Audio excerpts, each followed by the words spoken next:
Welcome everyone to episode 7. Episode 8, forgot to change that on Google Doc of the SkyTemple Podcast. This is a good start, everyone. An exercise in enthusiastic rambling by Explorers of Sky ROM hacks. My name's MaxSchersey, come to you live from the US West Coast. And I'm joined by yakkomon from down under in Australia. How are we doing as we're starting to record? Well, I mean, the only way is up, I think. Oh my word. I'm gonna be half glass full. I could have said it can't get any worse, but usually then that means a thunderstorm's gonna rain and That's that true. old cartoon trope. That's true. You know, we are talking about PMD hacks, so you gotta be very careful of those fiction tropes that can come in and get you at any time.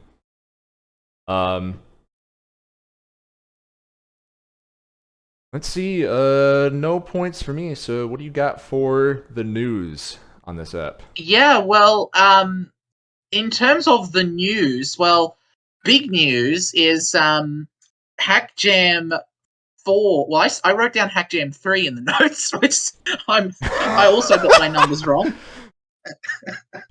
We're up to the 4th Hack Jam. Oh, I should know. I've memed the words. I've memed the number 4 for the last 4 months or 5 months, and anyway. So Hack Jam 4 is coming out as of the recording. We're recording this on. It's Friday night. Friday night, or for me, Saturday afternoon, and it's less than 24 hours away from the topic reveal. So if you're not on the SkyTemple server, or if you're listening or you don't pay attention to the SkyTemple server, unfortunately we can't tell you the topic and the gimmick of the Hack Jam for you to create a hack in 3 weeks. You'll just have to go to the SkyTemple server and find out. But yeah.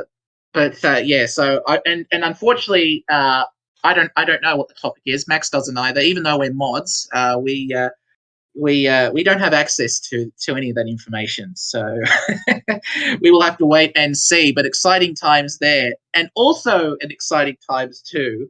I don't want to let this be forgotten because this is pretty cool too. Is I'm probably going to mispronounce it, but Sudzuf has created, which he's been teasing this for months, but he has finally uploaded a beta or demo or whatever of Space Invaders, the arcade game, recreated in Explorers of Sky's engine. Now, I haven't had a chance to play it yet, but that's about as technically impressive as someone we haven't talked to yet, which is Tainted, who made Turnabout Dimension. That was this is pretty much the same level, I reckon, recreating Space Invaders in Explorers of Sky. So if you want that experience, check that out as well.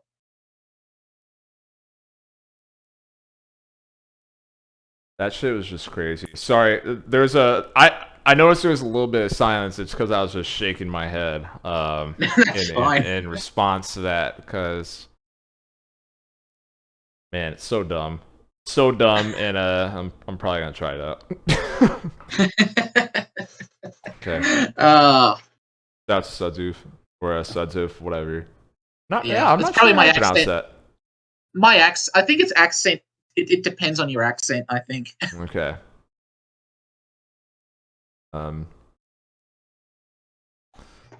Never mind. I was gonna make it an off-color joke, but we'll keep that off the air. Going to the hack discussion. We're talking about Explorers of the Unknown on this ep. The most recent build of this hack, let me check what version it's supposed to be. Should have done this in advance. I think it's 0.3, unless I named that incorrectly. Yes, I'm looking at his server, and it's 0.3. 0.3, yeah. Which came out, I believe, at this point 3 weeks ago, or 2 weeks ago. Yes, 3 weeks. 3 weeks. 3 weeks I've got ago, it here. yeah. The 28th or 27th. I don't know. Right. It says 28th for me, but I live 16 hours ahead of America, so. So we, you know, we're not a review pod, but this is going to be a review, kind of, not really. Always positive pod, get the discussions in, which is like a review in some ways. And some may say more valuable than a review. I don't know. I don't know who's saying that, but some people may say that.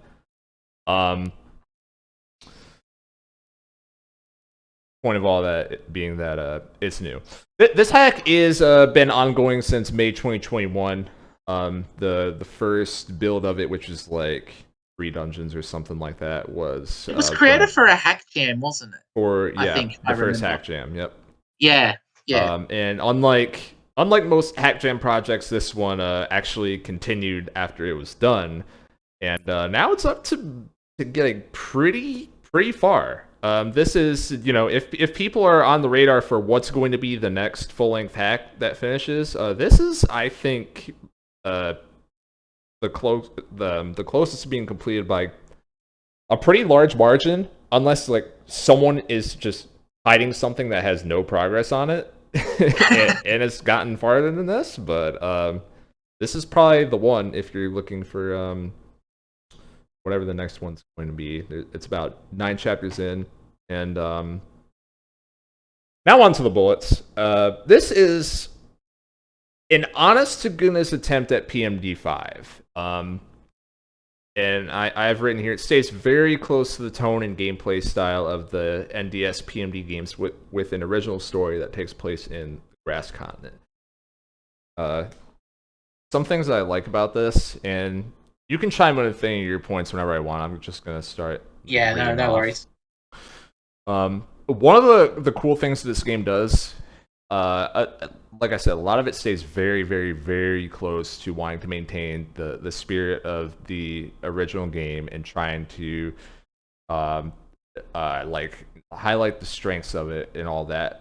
One new thing is the randomized job board has been replaced with a manual mission system, and there are fixed mission versus story days in the game, as opposed to when there's a story dungeon unlocked, you're allowed to go grind and whatever. I think that's really, really cool and not easy.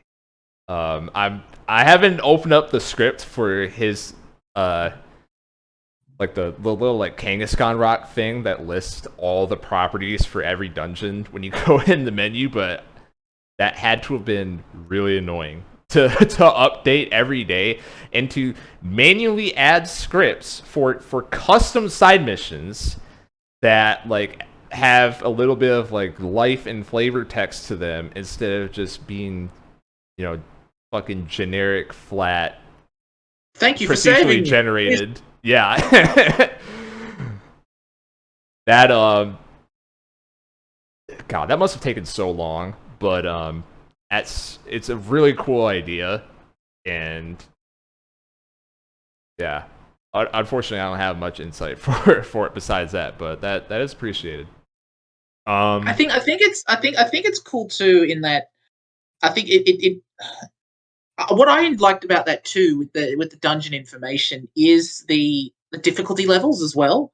Because I mean I don't know about you, but I mean I'm thinking sort of like in terms of like, say if you were playing just vanilla Explorers of Sky without a guide, there's no real way to know how difficult a dungeon is or the record. Like once you get to the end game, I guess. Like, right. Yeah, how do you know if you're stepping into a 99 floor dungeon full of level 80 Pokemon that isn't a level reset? Then you die and then you get all your items and money taken. At least with this one, you get the information so that you can like, you know what, I don't feel like doing a hard dungeon right now. I'm just gonna cruise through and do an easy one. Rescue a Pokemon, do a 5-floor dungeon instead of a 15-floor dungeon. Yeah, and especially helps because this game does a thing. I'm pretty sure more than once. I remember it more than once where multiple dungeons will unlock at the same time, and it'll be like you have your story one, and then there's a couple unrelated dungeons that also unlock at the same time. So it's especially helpful for that, because when it's tied to story progression, you can think like, okay, well, this one's probably going to be a little harder than the last one. But then if you just get optional dungeons, like you said, that could be anything. Like, hold on, is this going to be a level 1 dungeon?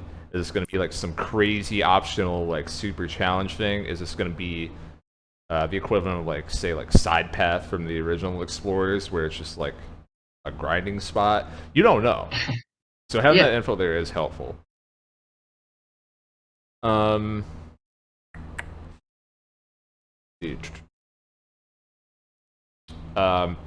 Complete team control. So for people listening, we actually talked a little bit about this before recording. So I'm not gonna like repeat everything I said, but what it comes down to is Yakko did not use complete team control playing this game.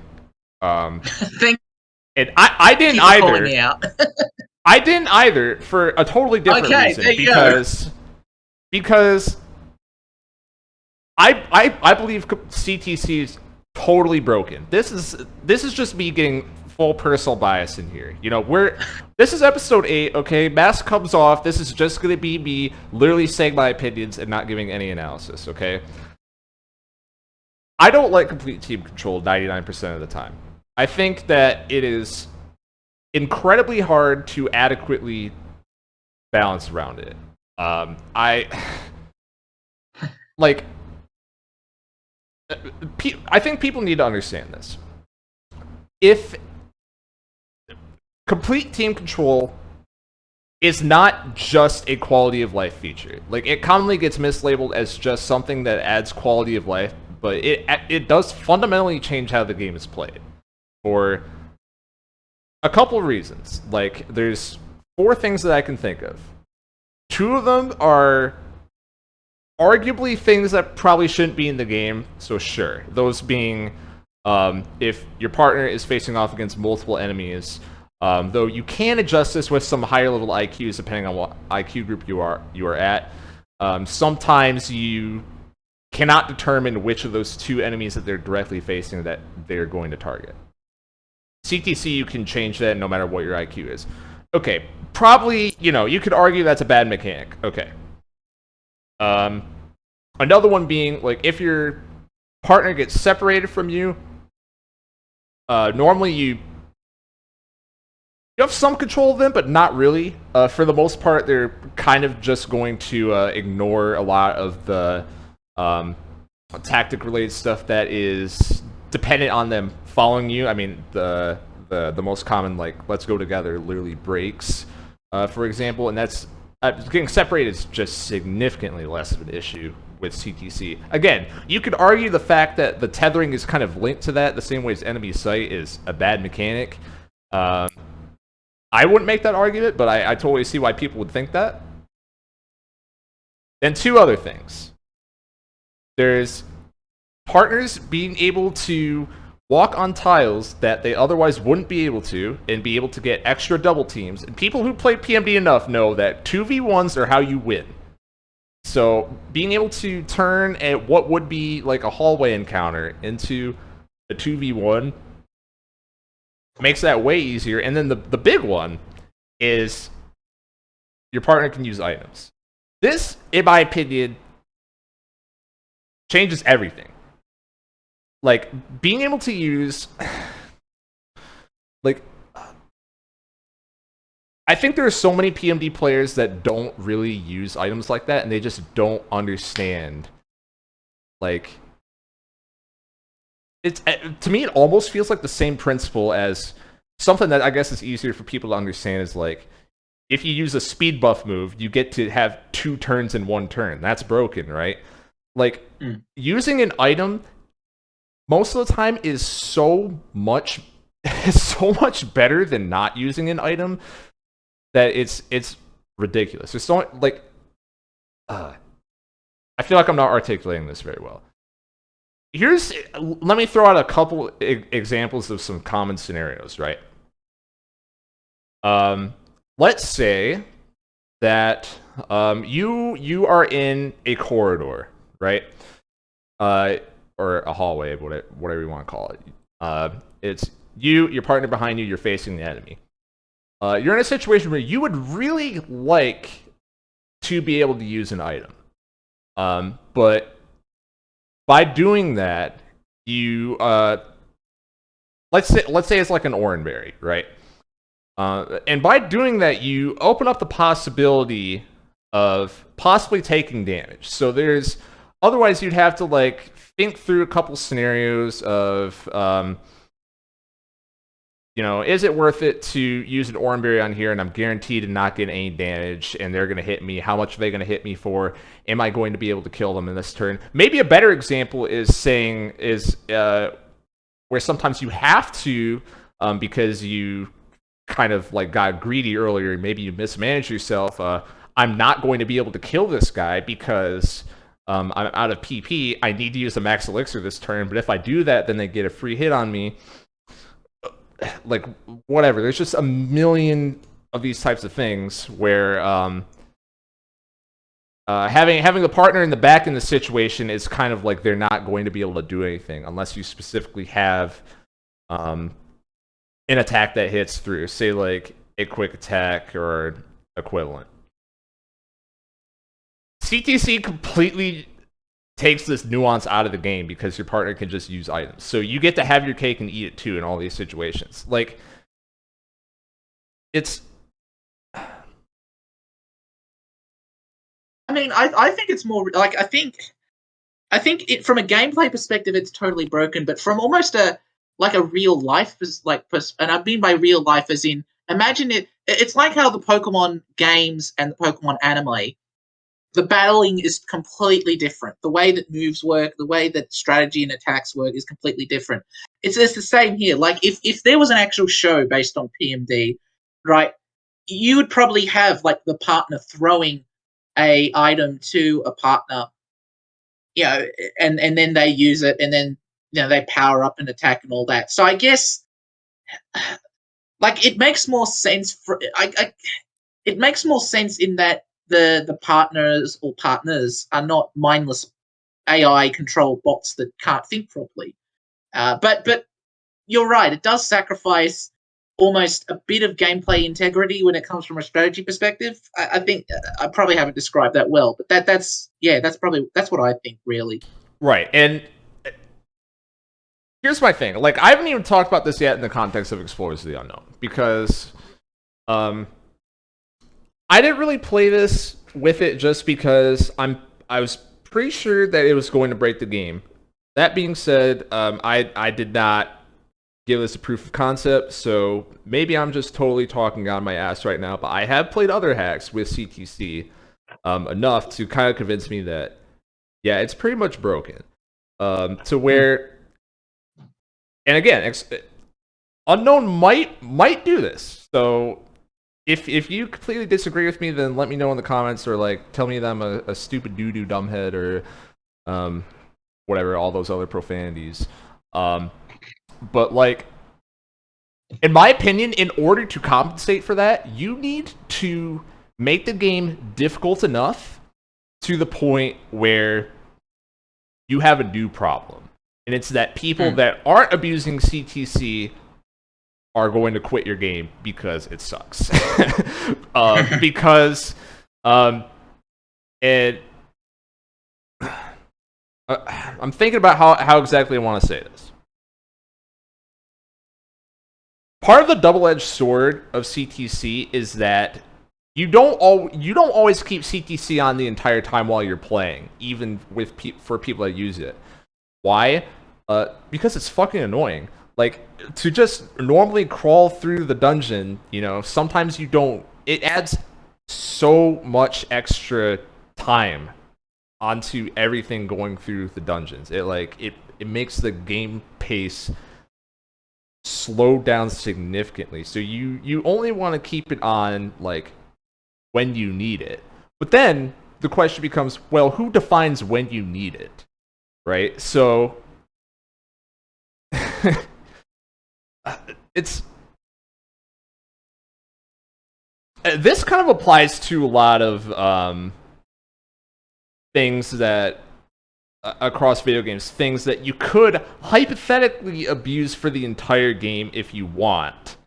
And that's why normally you will see games try to get rid of this stuff, because you run into this exact issue of, it's like, do I attempt to balance around it and just make the entire game fucking hard as balls, to like appease to those people, the people that want to like stretch the game to its limits and abuse every tool that they have. I'm talking like, if you're someone that's like a fucking FGC Min-max. junkie, yeah, min-maxer, right? You know, like those types of people that just want to like break the game. To appeal to those people, you have to make the game extremely hard. You have no choice. Otherwise, it's just going to be a cakewalk.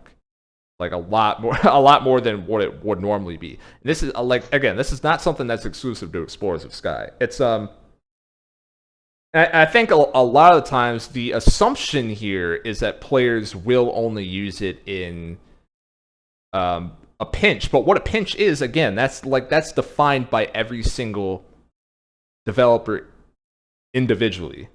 So I don't know. That's my rant on that. Don't worry. I've also like people also know, I've talked in the SkyTemple server as well, is that I just don't get it, and I don't, and I feel like I'm missing something, because it's nice to be validated. I think I feel validated. Yakko, to your credit, I think the average person does not really think about this. So yes, I understand. You're not alone there. I just need to scream into the void on my podcast here. That being said, playing the game without CTC, I do think that it's balanced pretty well.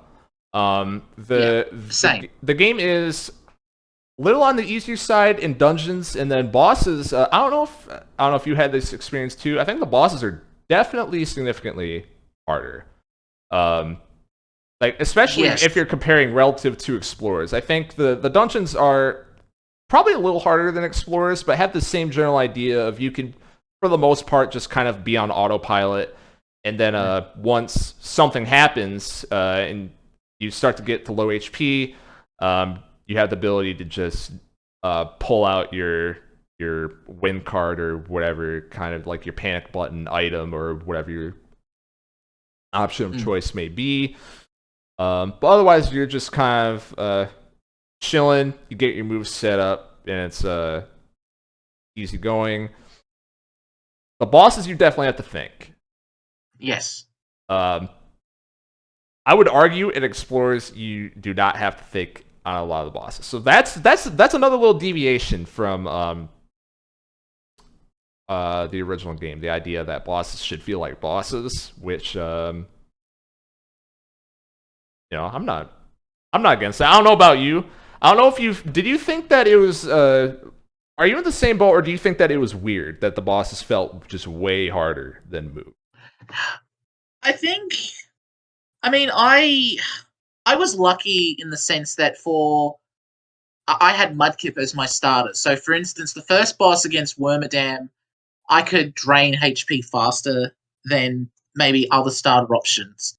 I still died the first time, and that was just because as I usually do, and as you said, I think you mentioned it before, if you've made like a bad strategy error or something like that, or you just weren't thinking, like I think yeah, and then the second boss fight too, I died that again, but really it's more about just knowing your strategy, I suppose. I don't think they're hard in the sense that I think if you've played Super Mystery Dungeon and you're sort of into that mindset of item utilization, then the boss fights, like, you can't just.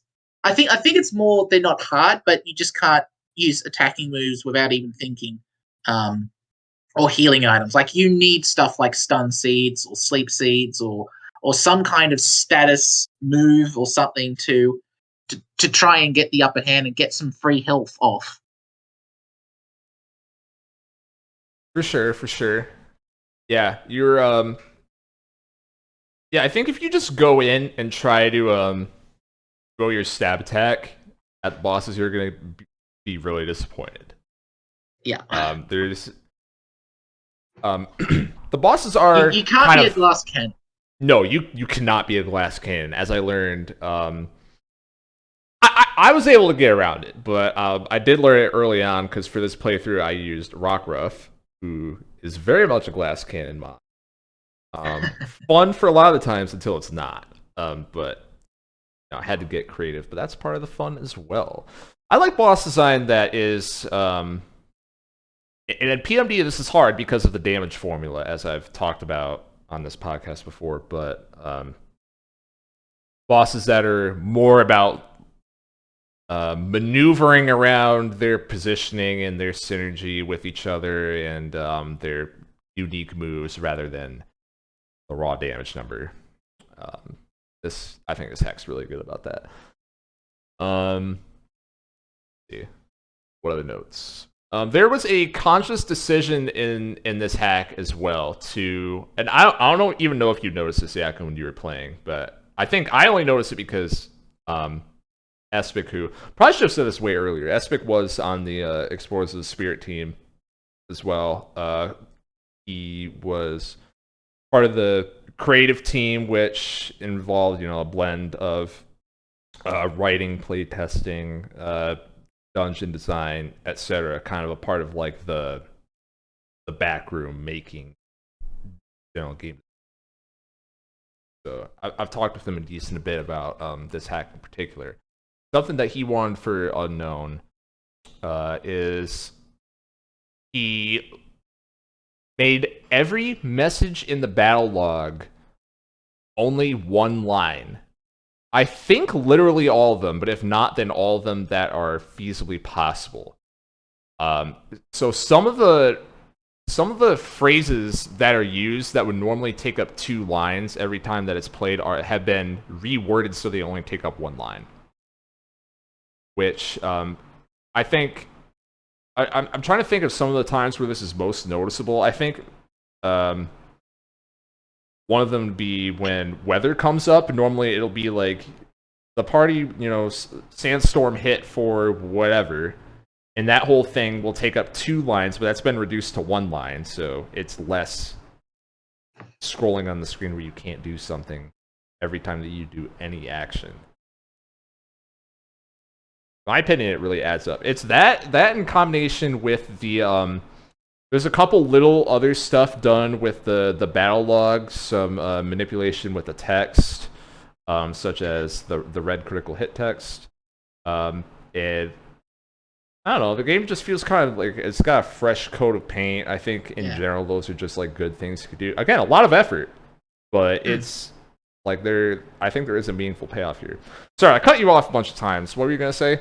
No, that's okay. I was just going to add my own observation is that I've noticed too that that player's name is often reduced to just you, as in you picked up this or you stepped on a trap or something like that, rather than I noticed because I noticed that because usually I'm like, that doesn't normally say you there, doesn't it? It's usually your name and I had a look and yeah, like even some of those are just one-liners as well. So I don't know if it's not one of the questions I have here, but for later. But I don't know why that decision was made, or is there a specific reason for it? Maybe it's a spoiler reason. I don't know. Yeah, I'll have to wait and see. We haven't even gotten to the story yet, and it is like I think I said to Espik before. It's like it's one of those stories where picture a detective at one of those boards with 20 red pins and a piece of string everywhere. It's that type of story. That one It's Always Sunny picture that you see posted everywhere. Yes. Oh my god. Yeah, we're gonna get to that. Just a couple more things on gameplay. First of all, to your point, the changing it to you, I think that's part of the making sure it's down to 1 line for a lot of these, because for your the longest text string that your player name can be in terms of screen width is 7 capital W's. So if you have a name that's like www, that is like a third of the row on its own, if not more. So having to try and cram the rest of the sentence into 2/3 of a line is hard. So that does not surprise me that he changed it all to you, because that ties into the same concept of like wanting it all to be one line. That's pretty cool. What do you think about the maze and the other one? There's like the illusion of going through the 3 areas, and there's like a gaps between them in that one dungeon. You know what I'm talking about? Yeah, I mean, the only one I can think of is the maze. Was there another thing? I must have, because I know for some of the rooms I spawned right next to the stairs. Like there was a 1-room monster. I think both times there were 1-room monster houses. Yep. I somehow spawned next to the stairs, so that was no problem. But the maze was really interesting. I mean,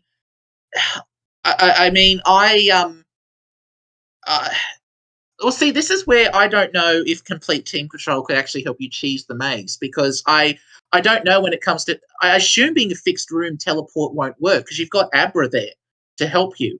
I mean, I completed the maze legitimately. I didn't even think to use teleport, but you're right. That probably would break it. The thing, though, that I think that teleport won't work is that I had a couple of pure seeds in my bag, and I went to use a pure seed and it didn't work. So I think maybe teleport wouldn't work in that situation. I don't know. I mean, the first attempt I made with the maze, I just took a screenshot of what I did and just worked backwards from there. I knew I was on the right track. I think I was like, I finally worked it out. It's like, oh look, I'm not solving this again. So I apologize. I apologize to Espik for breaking the integrity of that part of the game. But I was very close. I had solved it, and then the turn limit got to me. Yep. No, I got so close. I was just kind of going through, and I didn't get too lost. I was kind of deducing like, well, based on how in PMD you have to have a wall everywhere, I kind of like know where the edge is going to be. It can only be so many different spots, and I got pretty close, and then the text on the screen that says like the wind is rustling. I literally out loud I went, "You son of a bitch!" So I was so mad as soon as I realized this was designed to time you out. Oh man! But I got through it first try, so yeah, no problem.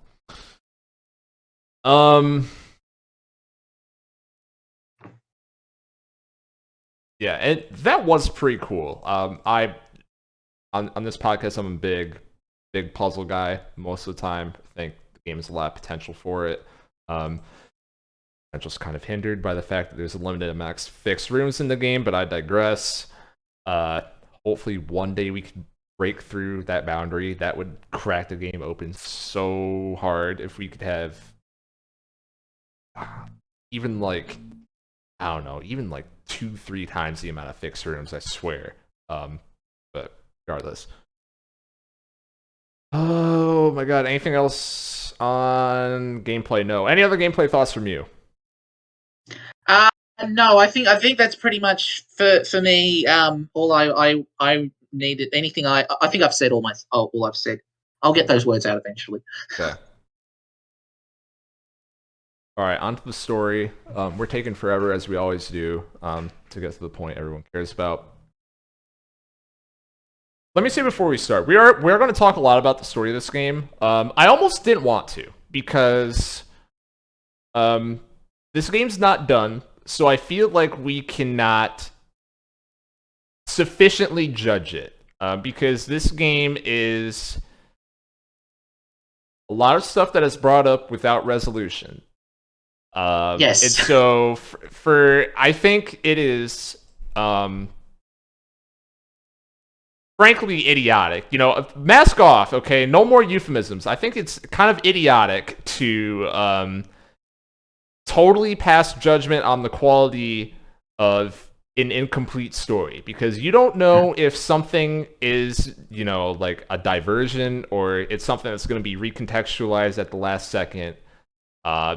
So if you just, you get halfway through and you decide that you know what the story is, if you're wrong, you look like an idiot. I would like to meet you if you know what the story is Right. at the end of this hack. Like, there was, I think, like, there's a point down here, like, I think it's like the second to last point you've written, where there's like 4 or 5 or 6 different themes that have unresolved things, and then I have one of my own that I've got as well. Like, we could spend the next hour doing a full-on speculation podcast about where this hack is going. Which is what this is going to devolve into, basically. Absolutely. Because we can't say, like, oh, that was really cool how, the themes of the game and blah, blah, blah, like we do on some of these, because, again, the story's not done. We don't know, like, really where the plot's going to go. So we can't really judge a lot of these on the merit of how well does it tie in as a cohesive whole, but more just like kind of what we're thinking around halfway through this game is kind of what's going to be, rather than like talking about the quality and like this is what was done well and was done wrong, because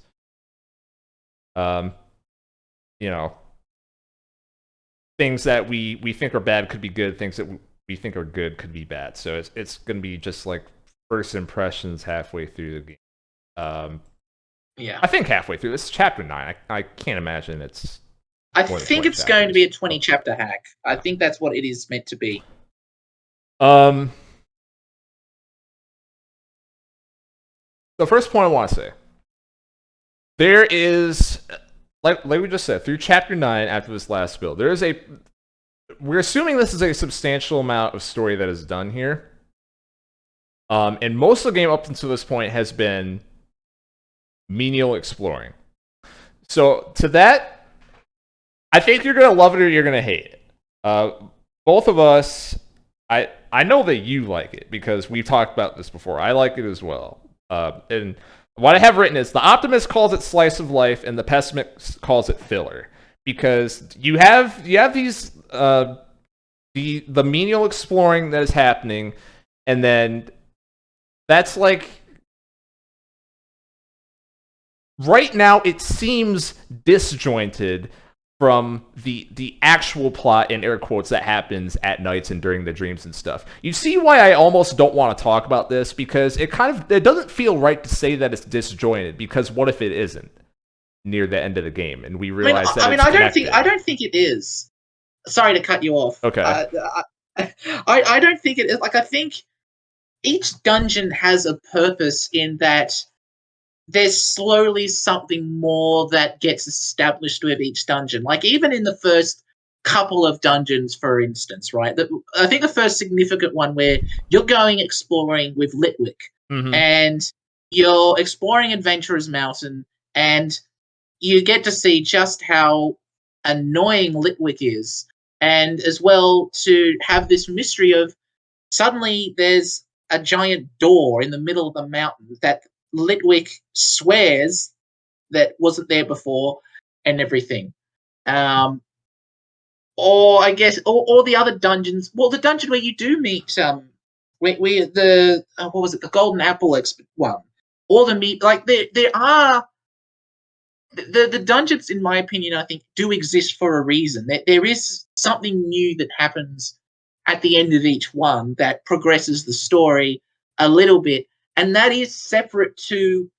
I mean, I hate to sort of self promote on this podcast. It's almost a bit like Spirit, in a sense, that you've got all of these disparate stories, but they are all connected. Yeah, which is that's part of why I want to say I don't want to judge it yet, because that's something that Spirit does do, where these things that seem to kind of be like filler on the surface, but the thematic significance of them near the end of the game becomes very obviously important, and then you start to realize, like, oh, so like this was here because of the plot reason that's explicitly stated, but also this, and this, that there's no way you would realize that, like, at the time on a first playthrough, unless you're a fucking video essayist, as who we all know are the smartest people on planet Earth and never have bad takes. Yeah. So, like, and to what you're saying, Yakko, yeah, it's obvious that these do add context to the main cast relationships. I guess the point that I was getting at is that, like, the plot, which I defined the plot as Obscuriel and Pucciana, has nothing to do with the dungeons that you're doing, seemingly. Would you agree with that? Well, yes, I guess up until the very last dungeon of point 0.3. Then obviously there's a bit of intertwining there with, Pucciana luring both the player character and Litwick to a dungeon with a very conveniently placed treasure tech chest. There's obviously there's some scheme happening here. Yeah, there's something going on for sure. And it makes me think, because normally the reason why you would do this kind of structure of having, the plot in the background while you have your slice of life episodes up front, it could be like what you were saying, like what we were going for with Spirit. One way to do it. Another way is, I guess it's like, I don't know, kind of similar to Spirit as well, is just if there is a something to explicitly be gained by, like, establishing characters as they're going to like the journey itself is a part of it. I guess is how I want to describe that. Like,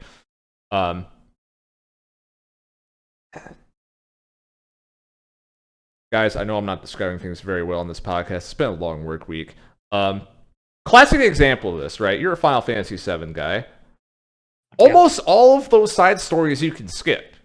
Like, you can just go straight to Sephiroth, basically. Yeah, I mean, I did. I can even tell you right now. I didn't even bother with Vincent. Yeah. Canonically, he just remains locked up. Right. Canonically, like Advent Children or whatever that movie was, that's non-canon in my playthrough, because Vincent does not exist. Yeah, right. It's like, you don't have to do any of that, but if you do, it's like you start to really, like, kind of understand what Final Fantasy VII is about a lot more. Yeah. And you start to understand, like, why people regard the writing of that game so highly, I guess. Like, it's and where it's like it feels misleading to, in that game, call a lot of those, like, side quests almost, to an extent. Like, I've heard arguments on the internet that, like, some of those character quests should be required because they add so much to the story. And that's almost like, it's almost like the same impression I get from some of these. Like, let's get the character spotlight for party member A, B, C, D, whatever, in across all these dungeons. Like, there's that whole segment that's supposed to be giving background for Breloom. There was that awesome segment near the end where Abra takes you to the place where you skip stones across the pond, or whatever the hell it is. I know that's not what it is, but yeah. And then, like you said, Litwick had a pretty good spotlight, and Zangoose as well, in that in the one where he beats you up because you ate the apple for some reason.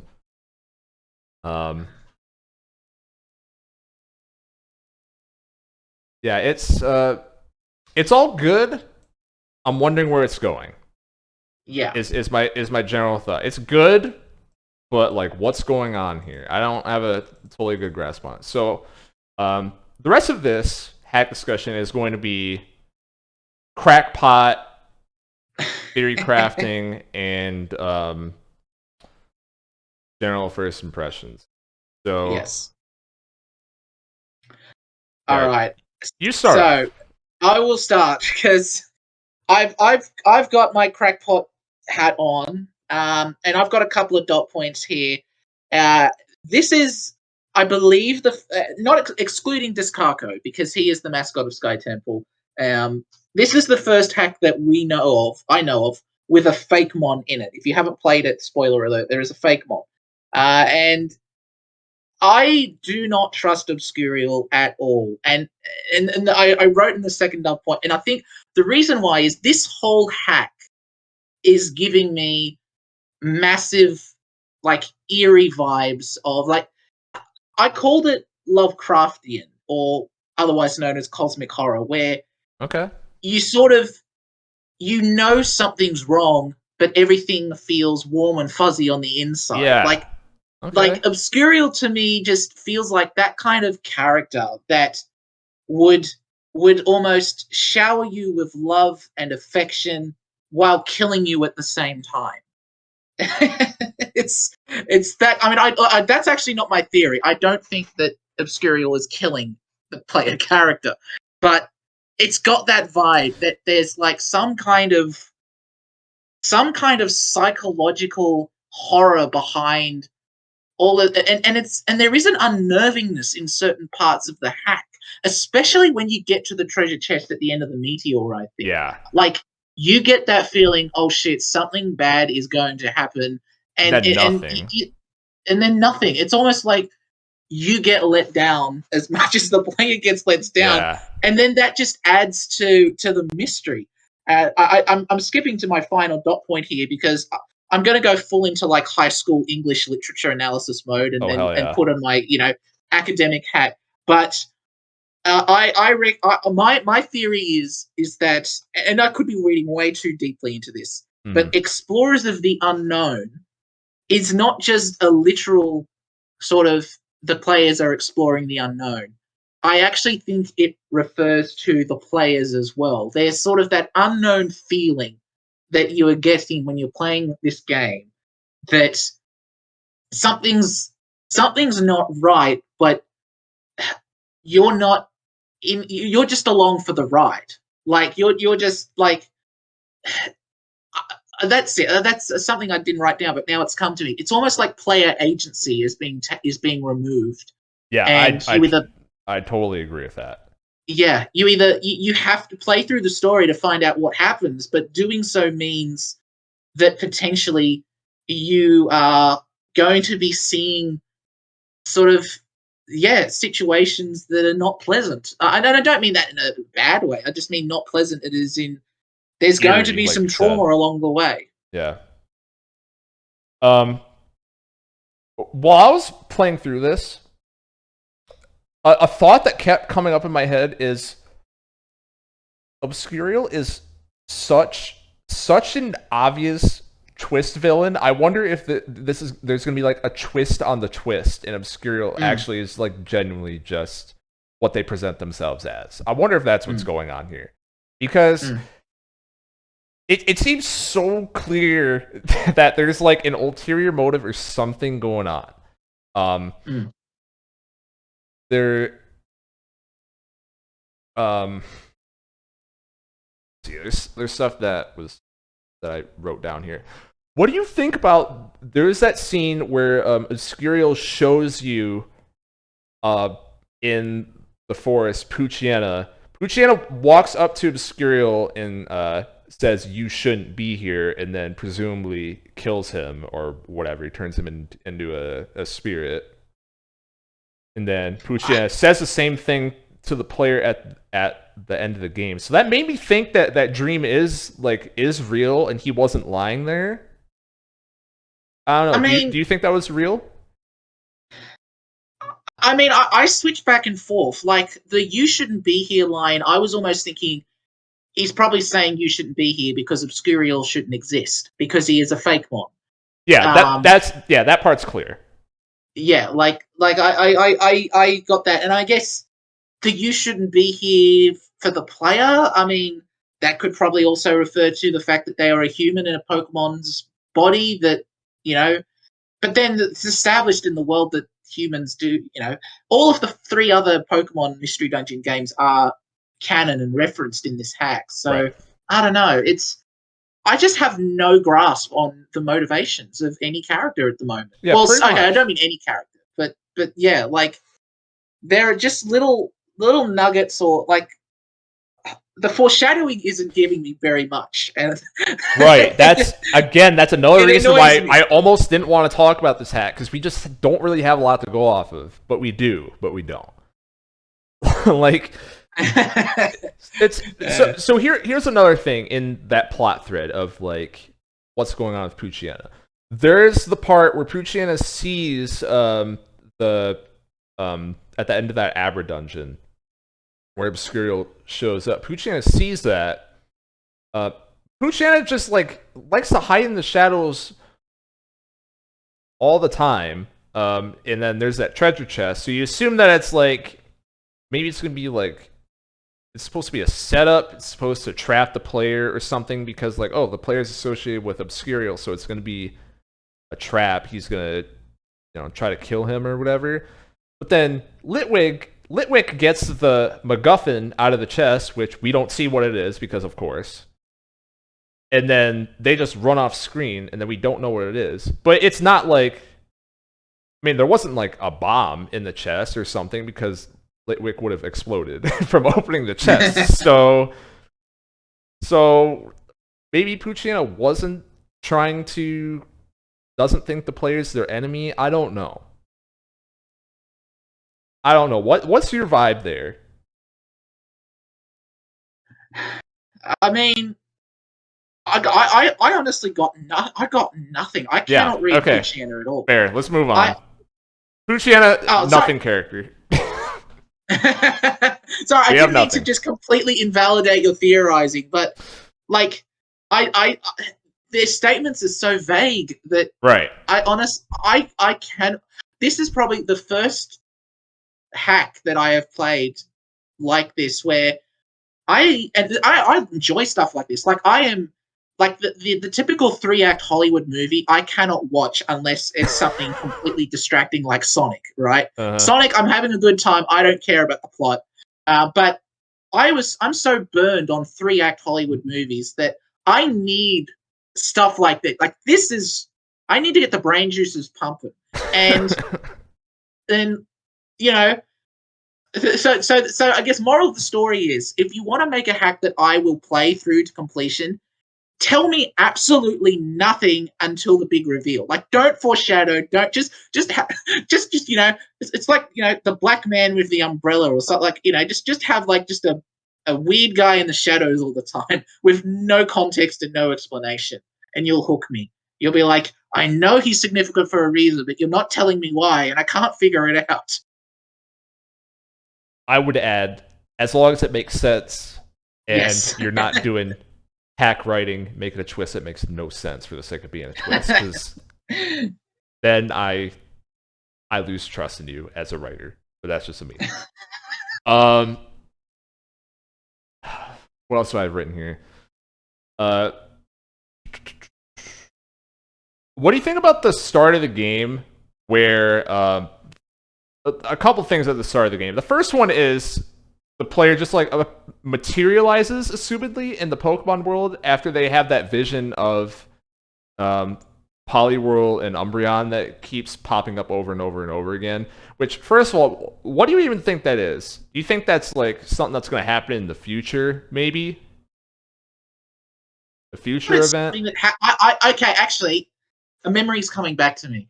I think that my theory for most of this is that is actually Obscuriel.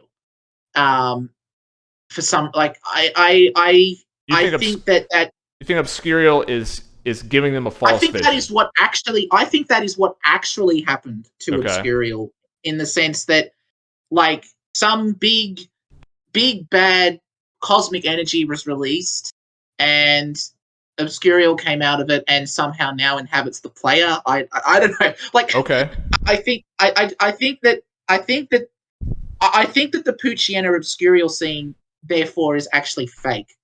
Like, and this is what actually happened. It's like, it's almost like it's like one of those one of the batshit crazy endings to Professor Layton's games. One of them was there was this old man in a castle, but because of this gas that was like from some abandoned mine, he was like it was like this village that was just supposedly abandoned, but then they had all of these people here, and it's like some kind of mind gap. It's like I'm going to swear here. I mean, it's some kind of mind fuck that's happening. Like there is some kind of repression, manipulation going on here with Obscuriel's mind, and that's why I said that there's an eerie feeling, and I don't trust him, and the warm and fuzziness is almost repression. Yeah, it's. I think that's what actually happened. Now, as to how the human got there, I have no idea. So this is where I'm really curious if the game goes this route, because it is using like established PMD lore, of which I like to think that I know a decent bit about. There's a loose concept which is kind of like codified in Gates to Infinity of, to get brought to the Pokemon world, there has to be some kind of like guiding force that lets you cross dimensions. And like in Rescue Team, that's Gardevoir, for example. And whatever. You can theorize about who it is for Rescue and Explorers, because there's some answers that kind of make sense for both of those, though obviously it's not really confirmed in those games. If it is going in that direction, the assumption would be that Obscuriel is the one that summoned them there, which makes sense, because if like the last thing that they see is that vision, they even mentioned in the game, like every time the visions pop up, they ask like, "Oh, is Obscuriel doing this to me?" Which, like, come on, yes, he is. Like, if he's not, then okay, you caught me off guard. Yeah, like the whole sort of, the whole sort of Apple scene, like, and forcing that, like, yeah, he was forcing the player to get knocked out by Zangoose, because like that's just my theory. Okay, I'm not saying it's going to happen. Yeah, exactly. Be proven wrong, but pretty much my theory is Obscuriel, the first time, like ensures that the player gets knocked out. Yep. Because so that way they can meet each other. Yep. Yeah, totally agree with you on that. It's just, where is it going? Look, I've said that so many times, but just need to repeat it. What about when they main character finds Breloom and Zangoose? There's a discussion. Breloom's like, "Why don't we take them in to join our team?" Zangoose is like, "What? Are you crazy? Whatever." And then they talk, and then they do a cool, like, they're whispering to each other. Then Zangoose is like, "Unless," then Breloom's like, "Yeah." And then they're like, "Okay, join our team." That's so sus to me. Again, though, it's that one line and then nothing throughout the rest of the story. Right, like, right.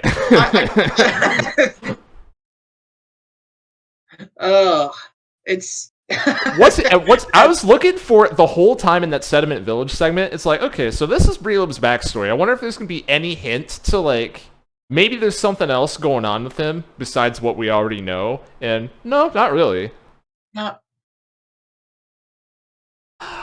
What is going on? Let's see.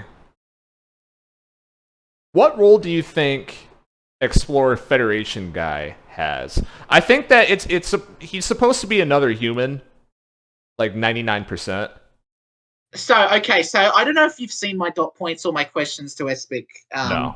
But I chose Chimchar as the Explorer Federation guy. And when he shows up for the first scene and does the pose with the flashing, I'm like, Espik's based this on the human, and he's. Is that just coincidence that he? Like, I don't know. I'm picking up a retold influence. I don't want to project my own. I don't want to project my own hack onto this one, but for me, even the characterization is very. I mean, it's a little bit more aloof and happy-go-lucky, but having Chimchar as the partner, as the Explorer Federation guy, the best friend, whatever you call it, yeah, it's it completely has changed my interpret. I probably have a completely different interpretation to you have just by the choice of Pokemon that I had. Okay. But yes, I'm glad though you said that he's probably another human. I am thinking he is the human from Explorers of Sky Vanilla because we are. It is established that this game does take place after it because Okay. Abra has written a book about it, which Exactly. Yeah. which means that it has, and it's referenced a couple of other times. So I genuinely think that it is the human from Explorers of Sky. Now, where the partner is and why the partner isn't there, I don't know. But yeah, I just got massive retold protagonist vibes from it. So my guess is that's another person that you knew in the human world or whatever. I actually don't know if it's mentioned that. Yeah, it is that the main character used to be human. That is mentioned. I'm silly. So this is probably another human that they knew back in the human world is my guess. And the reason why, if this is right, I'm gonna scream because as soon as I did my I beat the game and then I do this thing where like okay, I'm gonna start. I start with a theory and then I'm looking for clues. Like, is there anything that reasonably supports this? When you are picking the name for your partner, it doesn't say like select the name of your partner. It says select the name of your friend. Why would you change that if it's not plot relevant? Oh, absolutely. So Absolutely. I'm just saying, like, he definitely didn't have to change that. So that's definitely gonna come up. Again, what is the plot? What is the thematic reason? Who knows? Who is your favorite character in this hack? Before I talk about Abra. Oh. Okay, I can tell you who my least favorite character is, and that's Okay. Litwick. Litwick is a little shit. Yep. But that's the point, right? I'm not. I don't mean that from a negative review point of view. That's it's no negativity there. It's just that is Litwick. I think my favorite character. Oh, I actually I actually like the dynamics between Frostlass, Ninjask, and Type Null. Okay. I think they're I like comic relief, and I am interested in how they go. I think from the main cast, I like Breloom Yeah. myself. I think he's a very just his vibe is just cool. I think he is. There seems to be certain things in SkyTemple hacks where Breloom has sort of become the catch-all for sort of the kind sort of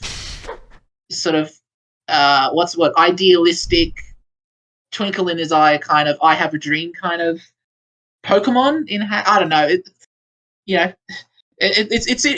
been definitely in what he two is in this hacks now. hack. Yeah. Yeah. Yeah, that's pretty interesting. I thought that Frostlass and all of them even came back because in that boss fight, it definitely screamed to me like, "Oh, here's a filler villain, so we can have a boss." But then they actually have a scene after that, so it's like, "Oh, okay, maybe something's gonna happen here." That they might have come back only for the fact is you never actually like. But when they say their team, when one of them tries to say their team name, it gets cut off. I think that's significant. Like I don't. God, I didn't even notice that. Yeah, so like I don't think that they were the guardians of the treasure. I think they just No, wanted to definitely beat not. Pokemon up. No, yeah. I think that's for certain. Like those guys suck. They're not guardians. Okay, this is going on for too long, so I'm gonna talk about Abra. Abra's awesome. Abra is the obligatory Kingdom Hearts reference. This actually might be the first Kingdom Hearts reference on this podcast. But Abra is like the Zigbar of this game, I feel like. She plays coy, but she's like the only character who really knows everything that's going on, except for Poochyena and Obscuriel. And there's man, I think there's so much benefit to having an ally character who is like this. We assume that Abra is an ally. Probably is. I don't get any bad vibes from her really. But like she can pick up on stuff that's happening very quickly and tries to play dumb a lot of the time, I feel. Like this happens so many times throughout the game. It's like I'd be here forever listing off stuff. But like very early in the game, right? There's that conversation where the main character tells a terrible lie about like, oh, you came from another dimension. Who they are? Yeah, who they are. Then Abra's like, yeah, right. And so her reaction, like, there's that little bit of that debate of like the ethics of Pokemon training and blah blah blah. Then right afterwards, she could have pressed, someone who was, I would say, less coy would just press that further and get to the point and try and get the answer right away. Abra's option is, okay, so they're probably a human, so why don't I give them the book on Explorers of Sky, because that was also a human, and let them read that. And then see if I can get any more information out of them later, once they have that context of knowing that humans can't go to the Pokemon world. Like, she knows, which is why she would give that specific book to the player. Like, and this happens so much. Let's talk more about the throwing the rock into skipping rocks across the lake and whatever. I have no idea what the dungeon is called. I just call it skipping rocks across the lake because that's the part of the scene that I remember. Like she is a very unassuming. I don't want to say unassuming. She's actually is pretty prideful, so the opposite. But it's a very like, oh hey, let's go out here. What are we gonna do? Oh, I know. I'm gonna tell you a little bit about myself. Well, here's how she starts it. She's like, where are we going? Oh, don't worry. It's just we're just going out to see something new. It's gonna be cool. And the player's like, okay, because whatever. The main character in this game has no agency. So they go there, and she's like, let me tell you something about myself. So she does it first. And then there's the Jirachi thing, which they say that they care so much about revealing that, but why do they actually, like, why would the team really care? Like, oh, we used to have someone in our team, and now they're not there. How embarrassing.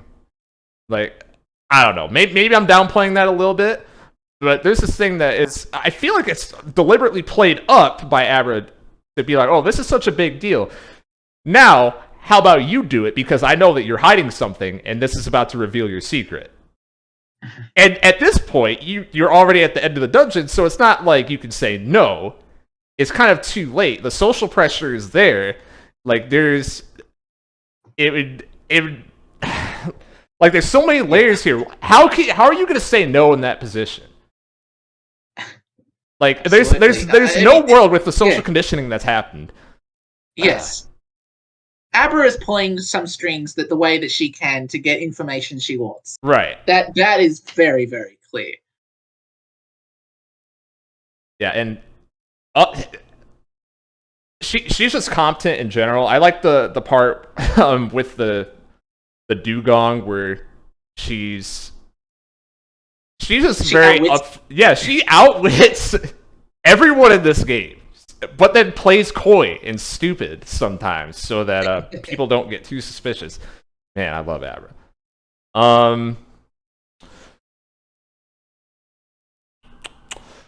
Really hope she's not a villain. That's gonna break my heart if that's what the twist is. I would hate that.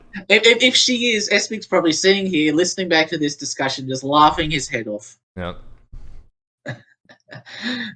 I hope you are listening, Espik, to hear all our speculation and see either how far off the mark it is or just how right it is. And there is that satisfaction you get when somebody is discussing something that is a mystery and you're just rubbing your hands in delight and thinking, yes, they're getting it wrong, all right. Thanks. All right. We took way too long, but we're going to get to the interview, so got to the music cue. Bam.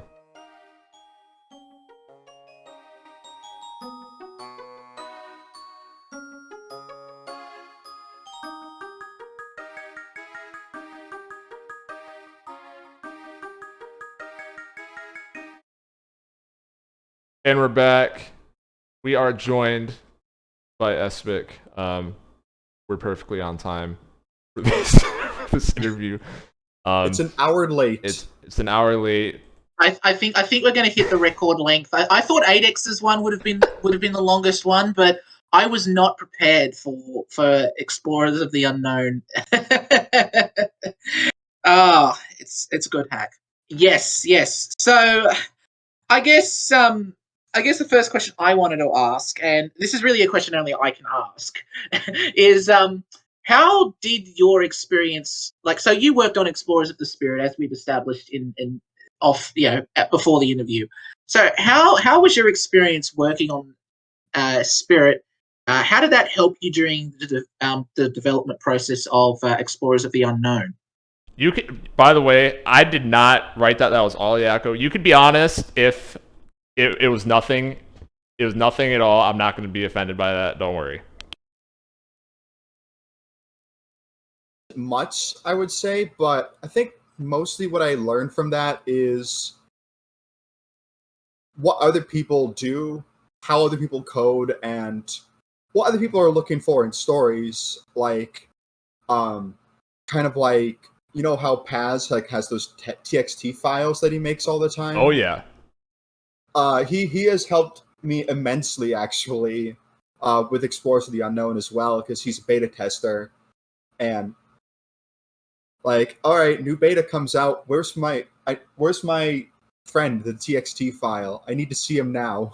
No, people don't realize, because he doesn't make hacks. Paz is low-key one of the better quality control people in this community, in my opinion. He's a pretty smart dude. We should maybe have him on an episode sometime. Yeah. He's working on Suntown Secrets or whatever, but I don't know the progress on that. Paz, if you're listening, finish up your hacks. We can have you on the cast. Yes, in the man of mystery he is. Actually, was he on? He did Chip, didn't he? Chip 2, I mean. He is on Team Portal, yeah. Yeah. All right. I might let you go, Max, because okay. I put my question mostly before yours. So if we went in chronological order, I agree. Yeah.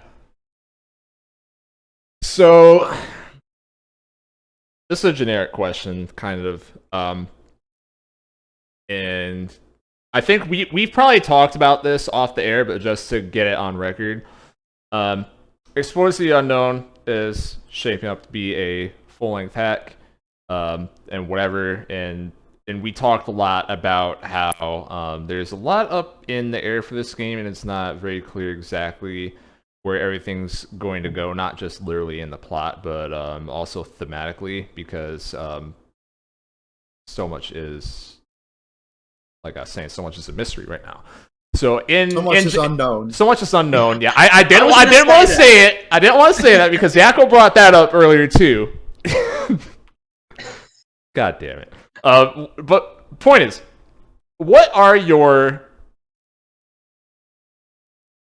two-part? What are your artistic goals for this game? Like, what as a creator do you want to accomplish with this hack? And then, secondly, what are your reception-related goals? What if you have any, like, are you trying to, get a certain kind of like wide reception, reach certain kinds of people, or what? Personally, I've always wanted to make a ROM hack for like 6 years now of a Pokemon game, and back then I started working on like main series GBA hacks. I never really did anything with it, and eventually I also learned RPG Maker hacks, and again, didn't really do anything with it, mostly because I was just busy. And when I first heard of SkyTemple, I thought that, you know what, this is perfect. I love PMD. I've been playing it since like 2009. This is an absolutely perfect time to come up with something. And then I come up with nothing, essentially. Like I downloaded it and I'm like, okay, what am I going to do with this? Nothing really showed up. And I think I have kind of gone off on a little bit of a tangent. I'm sorry, but No, all good. Go ahead. When the game jam rolled around, I just came up with an idea for a cool concept only a few days before the jam was announced. The concept was, what if there was a human sent to the Pokemon world and did not lose their memories? And B, instead of meeting a partner, they get recruited by a team. And I'm thinking, you know what, this is a cool idea. Then the game jam gets announced. The topic wasn't revealed yet, but just the jam thinking, oh, you know what? Now that I actually have an idea for once, I can get those gears turning, maybe come up with some ideas. And I have always enjoyed fan-made PMD webcomics. I started reading some like around 2017ish, so stuff like Guardians of Hope, PMD Rad, Azay's Tales, yet another PMD comic, Victory Fire, of course, some others that I can't remember. And I kind of wanted to make a story similar to that, where I can kind of express my creativity and takes on the Pokemon Mystery Dungeon universe. I wouldn't call it headcanon, since I don't have like a ton of my own ideas from the base game, but kind of my vision in some way. That is something that I wanted to project in game form, since I can't draw, and so I can't make my own webcomic, and feeling like just a fanfiction in text just wouldn't work. It wouldn't be as successful. And how do you quantify success in your mind? Is it just how many eyes get on it? Kind of. Is it getting picked up by the broader PMD community? Got it. All right, cool. Let's see. Skipping through some of these. Let's do a gameplay question. So this is going to be a longer hack with some custom dungeons and whatever, custom balance, a lot of gameplay design that goes into all of that. And I think because there are not a lot of people who have tried to make full hacks, but this is something that we have most certainly learned as Spirit went along.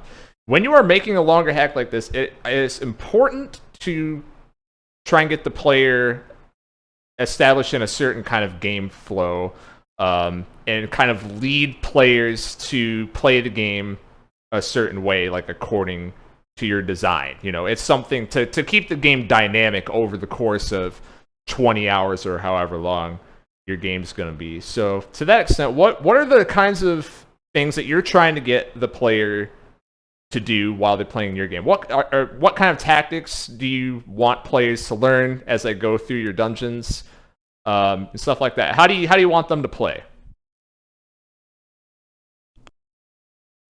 Not trying to shoot for anything like too mind-blowing, because I know that there's some stuff like Fragments 3 with the whole SP system and Psychic Puppets where you're controlling Pokemon. I don't really want to make anything that's too mind-blowing. I actually want to make something that's more familiar. It's more traditional with PMD games like Sky and Rescue Team and Gates, for example. Something that people are already familiar with, but in kind of a new, I wouldn't say a new twist, but dynamics and elements that haven't been used before. So, for example, in the early game, you're with Team Basil. They're a lot stronger than you, but you're actually leading them. So, although you could try and breeze the game like normally, you do have someone you may need to rely on for certain dungeons. But as the game progresses on, that dynamic is probably going to shift because you're getting stronger as well. Now, I do try to throw in some, oh, look at this kind of moments sprinkled throughout the game. For example, the kind of like the Gates to Infinity style floors of Pristine Peak and like that one maze. I don't know how you guys liked that maze. Yeah, we talked about that. We both liked it. Yeah.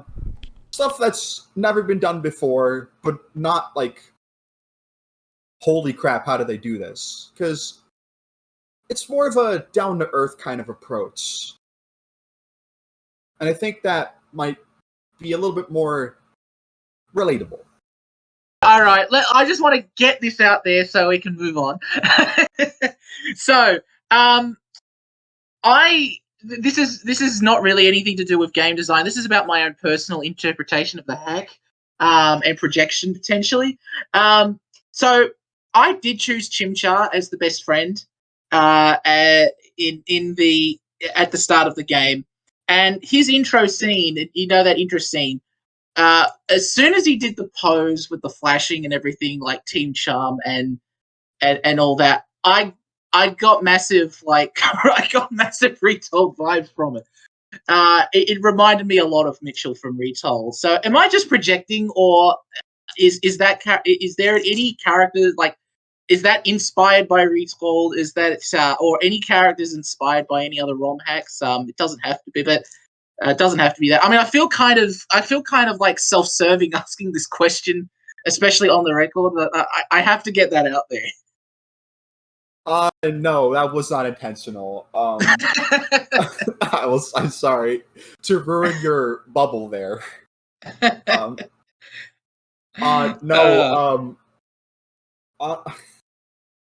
That was just mostly that. You know what? I won't say it. That's spoilery for the future updates. Yeah, fair enough.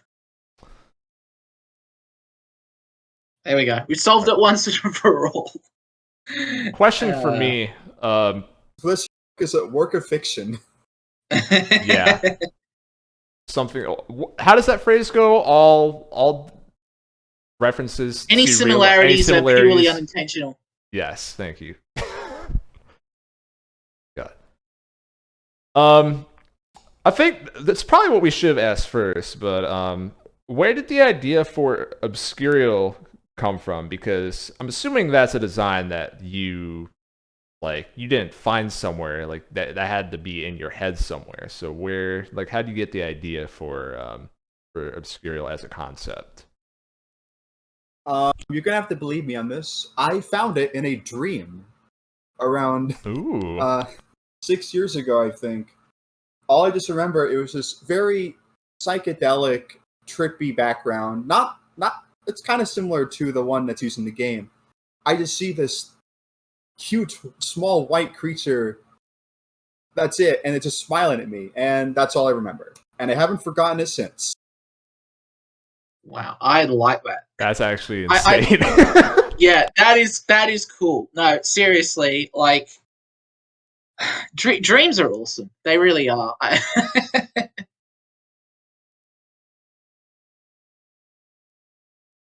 Yakko, this is the best part of this podcast, getting answers like that. Absolutely. This is why I keep coming back to do more recordings. It's for answers like this. Crazy. see. So I guess I wanted to ask a follow-up question that's not in the bullet point. So I guess the fact that Obscuriel came to you in a dream, is that sort of, I guess, by extension, influence the story you want to tell? I mean, obviously, spoiler alerts and all that. Stuff hasn't been released, but all of the Obscuriel scenes happen in dreams. Was that intentional? Is that sort of like almost art imitating life in a sense that you saw? The fact that you saw it in a dream means, oh, I'm going to make this a dream being, at least in the part of the game that we can see. Since I first saw it, that dream aspect has always been attached to it. Like that's its main gimmick as a Pokemon or Fakemon, whatever you want to call it. That it appears in dreams. So yeah, I would say it was intentional, but not specifically for this game. Mm. That's always been a part of its character. Mm.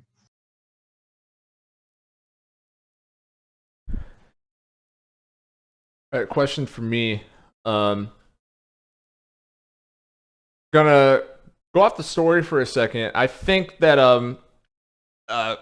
when we'd get on calls during Spirit production, you would talk about all the good Google Sheets that you have for this game and all the this insane amount of keeping track of stuff. I don't remember the details off the top of my head, but do you want to talk a little bit about that? I think that'd be really good insight for people that are looking to make a full-length hack, because trust me, you want to have your stuff organized, anyone that's listening to this, because if you don't, you're going to run into problems. But this guy, I think he's... Espik, you got your shit straight, so tell everyone how you do it. Compliments from multiple people about how organized I am. And it's a little correction, it's actually just one sheet. One Excel sheet that I have, and it basically, I've used it to keep track of basically everything that I would need to know. I'm looking at it right now. Here we have all the Pokemon that are in the game, what's been implemented, what dungeons they appear in, what are the dungeons like, how many floors are there shops or monster houses, the custom moves, who can learn what TMs, especially when it comes to Team Basil member, the guests, and also for when I'm adding new Pokemon, all the guest Pokemon and bosses, some stats that I've made for when I add new Pokemon, just so they're consistent across evolution families. What items I've used in the game so far, and this big one where this big sheet where I go to the most. It's just called assets, where I have tracked down basically everything that I've used from dungeon tile sets, songs, backgrounds, scenario flags, actors, talk flags, objects, and special processes. Everything that I need to know, I have written down ever since I started working on this. It's pretty crazy. And Yeah. for people that might not understand, why is that important for you to write that down when that's stuff that you could probably just open up in SkyTemple and manually look all these things up one at a time? Yeah, and I mean, I can also speak from experience. It pays to know sort of everything to you. Otherwise, you could be searching for hours trying to think of. Oh, I know that there was a specific object asset that looks like this somewhere, but what is it, or what's it called? What scene is it used in, or what background? It's. I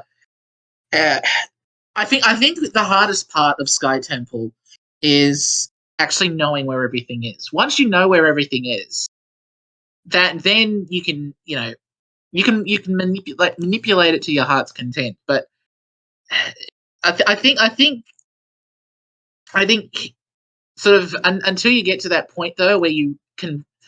I guess the biggest challenge of SkyTemple is knowing what is available for you to use. I mean, there's some stuff even say music tracks where I've seen people go, "Is this even in the normal Explorers of Sky?" They actually think Right. that it's been edited in from the music, and that's because it was an obscure track in a special episode somewhere.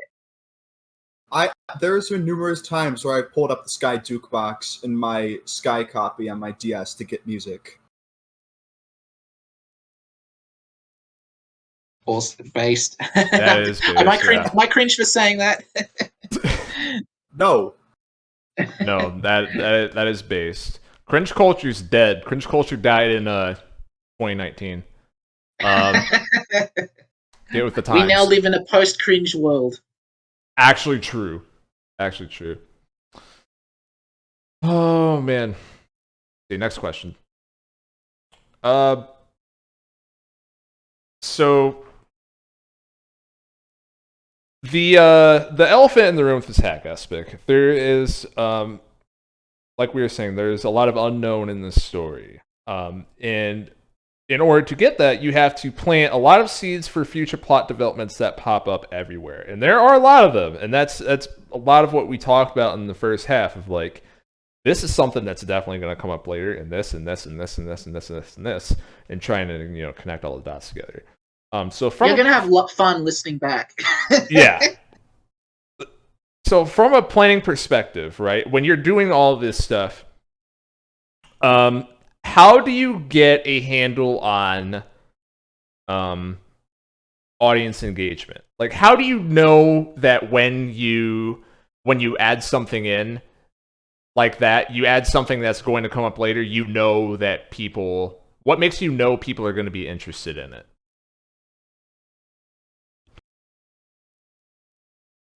If it, like, sticks out, I guess. I don't have the best answer to that question, unfortunately, but... Because when I'm writing stuff like this, I don't know what's going to be the most popular, unless if I put additional effort into it. I've gotten a few, because I actually, kind of like what you were doing with Spirit, Max, I made a feedback Google form, and so many people were talking about one scene, which I'm betting you guys will probably mention in a question later, so I'll talk about it later.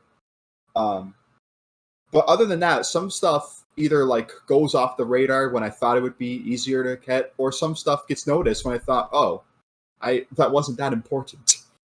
So, Okay. it's hard to predict what people will like, honestly. So you don't have a moment when you're writing where you're like, you get done with the scene, you're like, okay, so people are going to really be wondering what's the answer to this one. You don't keep that in mind necessarily? I do, but really only for a handful of scenes that are like super important or have very major plot points. Okay.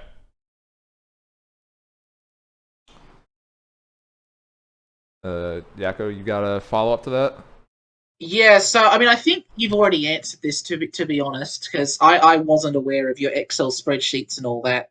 But I guess the thing that I found most with this hack is that there are so many seeds planted, probably more than any other hack that I've played so far, about what I don't think that there is a single character at the moment that I can point to and say, I know how their arc is going to resolve. And I guess there are other there's been other media that sort of tries to set this up, and then either you get plot holes or the payoff is perhaps unsatisfying to some, or I guess with so many characters, with so many mysteries, unresolved plot points, just the wider grand narrative and everything, like how are you making sure that you're not falling into a trap where there are plot holes or unresolved plot points? I mean, you mentioned about the spreadsheets. I presume you use that, but is there like any specific thing that you do, or that you can make sure that people aren't coming back to you in the feedback forms saying, "Oh, what about this then?"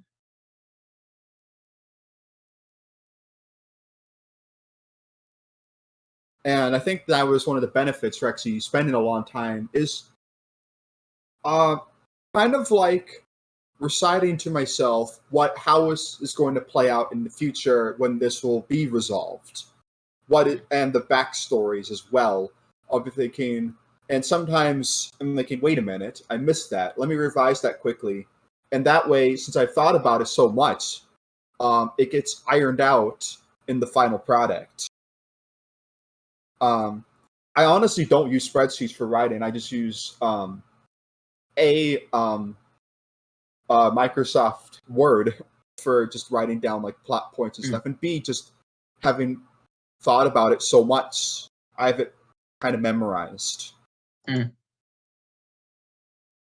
Yeah, I can relate to that. I kind of had that with Retold when I was writing Retold. Again, I had those headcanons in my head for so long that I had them memorized. So yeah, I can relate to that there. But yeah, I mean, yeah, I was going to say something else, but I had no idea what. So, Uh, Following up from what you just said, Espik, do you think about adding new scenes in a certain way? Like, have you mapped out and storyboarded? Are you the type of person that every single scene for the rest of the game you have written out an outline for it already, or are you more of like a I need to hit like this plot point by this part of the game. Like this character needs to have this moment by this part of the game. That type of person. What side do you lean towards more? Definitely the latter. There's a lot of this game I honestly am not sure how to write, but and that's only coming in like the future updates. Because most of what you saw in the previous update, I had thought about for like since last year.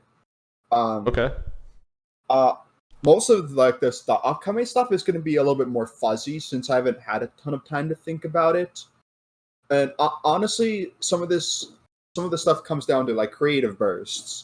But I have major plot points which are kind of like the big climactic moments that will not really set the story in motion, but kind of move the plot forward. It's what's in between that I'm spending a lot of time on. And even if the plot points are like major but not major enough to be like monumental. So there's a lot of playing it by ear and doing it as I'm going, which I don't exactly like, but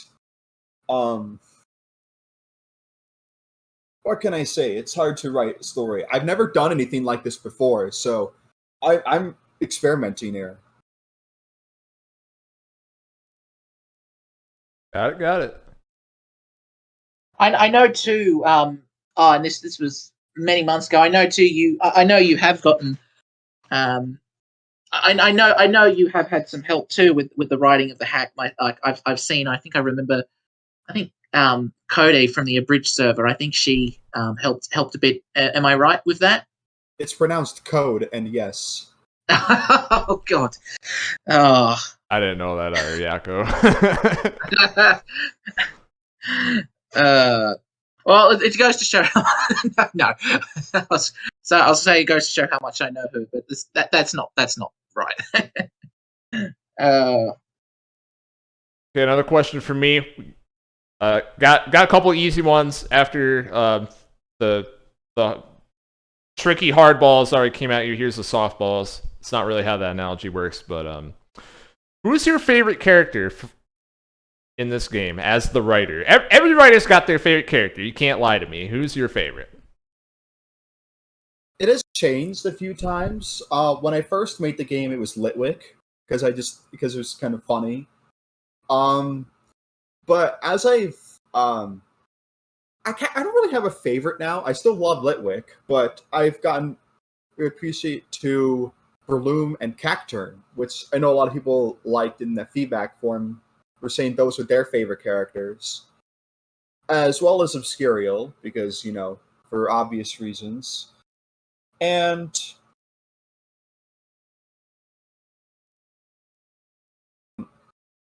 actually, there's a few characters I dying to write more of, and that is Frostlass's team. I can't wait to write more scenes with them. Okay. Yeah, that was one of my favorites too. Yeah, I think I do like a good comic relief team, and I think they fit the bill perfectly. Then similar question, what is your favorite scene so far? There's the one scene at the end of Glistering Meadow that teases the "Don't Ever Forget" theme. Yes. That has caused the biggest reactions by streamers playing this game. Let's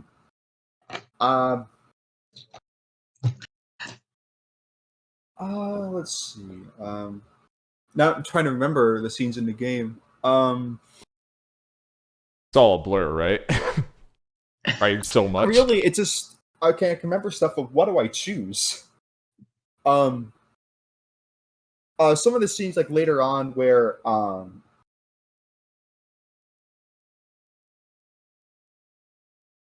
the Lake of Perception scene was also a pretty cool one on the right, where the big exposition dumps, and